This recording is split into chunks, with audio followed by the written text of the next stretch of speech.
Is there a particular note that you look at that resonated still with you now more than any other? Ooh, that's a good question. There's a lot of them, and I don't. It's hard for me to remember, even though I keep a spreadsheet of all of them, and I try not to repeat them.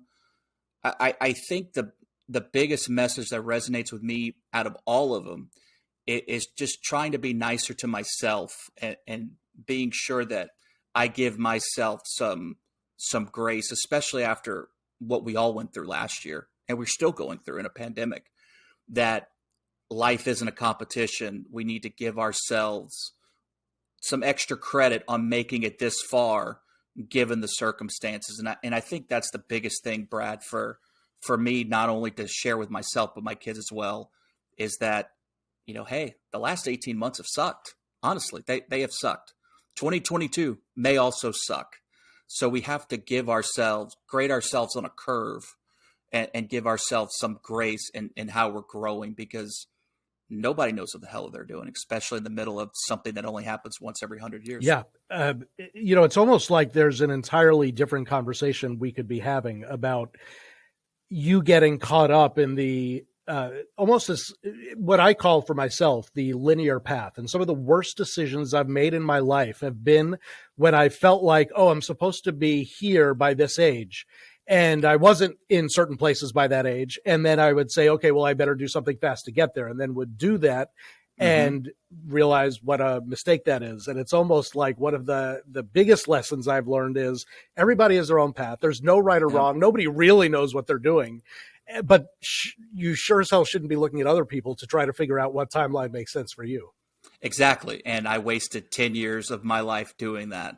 And it took, I had to learn it the hard way, but now I'm finally in a job and a career and a place in my life where I turned 40 next year. And I'm not totally comfortable with myself and where I've been, but I'm a lot closer than I was 5 years ago. I'm a decade ahead of you. And I will only tell you that I hope your experience is like mine, because 40 to 50 was when I think Oprah said this too. And I remember hearing this Oprah quote at the time going, that's just something somebody says when they get close to 50. And now that I'm almost there, I'm like, oh, that really is when you start figuring stuff out. At least for me, that's been the case. So, how did back to Addie for a minute, how did your relationship with her change, or did it change? Do you feel like even today, your relationship with her is different as a result of having started this routine with her 4 years ago? It's very different. Again, having a middle school daughter and, being 9, 10, 11, 12, it's the toughest time for a young girl. I even remember being a middle school boy, and it was tough, but nothing near the likes of being a preteen girl. But our relationship has gotten a lot stronger over the years. She tells me stuff before she tells her mom, whether that's good, bad, or indifferent. She'll always call me first for things. She enjoys when I bring her to school some mornings, although we'll see how well that routine goes in high school. Don't want to be too embarrassed by other boys. But I definitely think we're a lot closer. Obviously, fourth grade, her age, and where I was mentally and emotionally, that was like oil and water. That mixture wasn't going to work. But slowly but surely, fifth grade and sixth grade got a little better. As she got older and matured more and dealt with bullying and other stuff at school and got through that, that's where we started to get stronger, because she saw that we weren't just mean old boring parents.